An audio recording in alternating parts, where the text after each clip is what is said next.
बच्चों, आज मैं आपको क्षितिज काव्य खंड में खंड गा में पाठ 2 बाक पढ़ाने जा रही हूँ, जिसे आप ध्यानपूर्वक सुनेंगे। पहला पदखंड है। रस्सी कच्चे धागे की खींच रही मैं नाव, जाने कब सुन मेरी पुकार कर दे भवसागर पार। पानी टपके कच्चे सकोरे, व्यर्थ प्रयास हो रहे मेरे, जी में उड़ती रह हूँ घर जाने की चाह गिरे। इसमें कवित्री ने बताया है कि प्रसंग प्रस्तुत पद्यांश हमारी पाठ्य पुस्तक क्षितिज के अंतर्गत संकलित कश्मीरी संत कवित्री ललद्दद की रचनाओं बाग से लिया गया। इस बाग में कवित्री ने अपनी निराशा से उत्पन्न पीड़ा का बोध कराया है। अब है बच्चों व्याख्या। मनुष्य का जीवन रस्सी कच्चे धागे की है खींच रही मैं नाव। इसमें कवित्री ने कहा है कि मनुष्य का जीवन कच्ची मिट्टी के घड़े के समान है। जैसे कच्चे सकोरे कहते हैं पानी के लिए ग्रामीण क्षेत्रों में प्रयोग में लाया जाने वाला मिट्टी का एक बर्तन में पानी नहीं रुकता, वैसे ही कवित्री ने जीवन को माना है। बिना ईश्वर प्रेम की यज्ञ में तपे मनुष्यों का जीवन खंडित है, अधूरा है। भक्त कवियों के यहाँ सबसे बड़ी सिद्धि भवसागर अर्थात सांसारिक मोह माया से मुक्त पा जाने में बताई गई है। इस संदर्भ में यह कवित्री अपने को कच्चे धागे की रस्सी बताकर ईश्वर से यह आस लगाई कि कभी न कभी उसकी पुकार को सुनकर वह परमात्मा उसे शांत और मुक्ति प्रदान करेगा। जीवन के साधन रूपी कच्चे धागों से संसार रूपी भव सागर में तिरती हुई मनुष्य की जीवन नौका को डूबने से बचाने के लिए एक कुशल माझी की जरूरत है। कवित्री को यह अखंड विश्वास है कि एक ही परमात्मा ही उसकी यह जरूरत पूरी करने में समर्थ है। मनुष्य का मन स्वभावतः संकाल होता है, इसलिए कवित्री कहती है कि मुझे घर अर्थात ईश्वर की शरण में जाना आता है। मेरे मन में वहाँ जाने की जल्दी से जल्दी वहाँ जाने की इच्छा बलवान हो रही है। अगला पदखंड है। खा खा कर कुछ पाएगा नहीं, न खाकर बनेगा अहंकारी। समखा तभी होगा संभावी, खुलेंगी साकल बंद द्वार की। यह पद्यांश हमारी पाठ्य पुस्तक क्षितिज में संकलित संत कवित्री लद्दाख के रचनाओं बाग से लिया गया है। इन पंक्तियों में कवित्री ने धार्मिक रूढ़ियों और बाहरी आडंबरों से ऊपर उठकर सबको एक समान समझते हुए कहा है। व्याख्या। मानव मात्र को संबोधित करते हुए कवित्री कहती है कि ईश्वर के आराधना की अवस्था में मनुष्य को अपना सर्वस्व समर्पित करना होता है। अतः ऐसा प्रतीत होता है कि जैसे कुछ प्राप्त ही नहीं हुआ।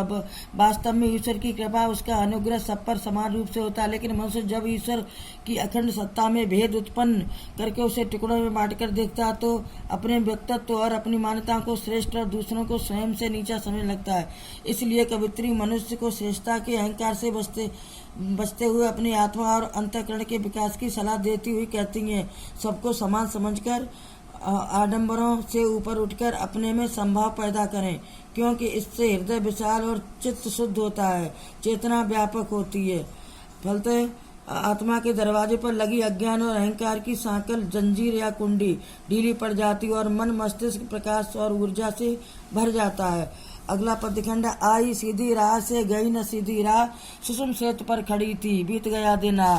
जब टटोली कौड़ी न पाई, माझी को दे क्या उतराई। प्रसंग। इन पंक्तियों में कवित्री यह बताना चाहती कि ईश्वर की प्राप्ति का जो मार्ग उसने चुना वह उपयुक्त नहीं था और न ही सीधे उस रास्ते पर चल ही पाई। अतः वह कहती है कि व्याख्या। ए ईश्वर भक्त के साधक, केवल एक समर्पण ही एक ऐसा मार्ग है जिससे उस परम पिता को प्राप्त किया जा सकता। उसकी दी हुई जिंदगी तो सोच विचार और हठयोग साधना में बीत गई। अंततः अब उस पार उतारने वाली माझी ने इस संसार रूपी सागर से बेड़ा पार लगाया तो मैं दे पाई, तो मैं उसके प्रति कृतज्ञ हो गई। इस कृपा के बदले में एक कौड़ी भी उस माझी को नहीं दे पाई। कहने का मतलब यह है कि मनुष्य दुनिया के सरोकारों में फंसकर अपने लक्ष्य को भूल जाता है और समय बीत जाने पर जीवन के अंतिम क्षण में जब उसे अपने जीवन की व्यर्थता का बोध होता है तब कुछ भी करने में असमर्थता के कारण बड़ी पीड़ा होती है। अगला पदखंड।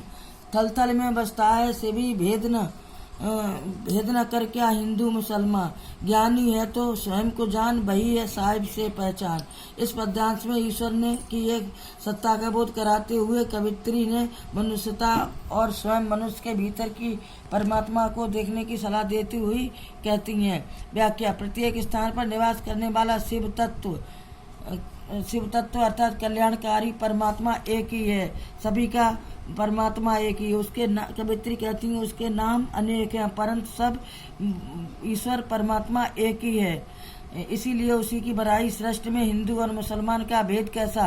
वास्तव में हिंदू और मुसलमान दोनों एक ही हैं, उनकी मनुष्यता एक है। जो मानव, यदि तेरे अंदर ज्ञान है तो तू सबसे पहले खुद को जान ले, और जिस दिन तू खुद को समझ लेगा उसी दिन तू उस परमपिता परमात्मा की पहचान कर लेगा और उसका सेवक बन जाएगा। बच्चों, पाठ पूरा हुआ, याद करें।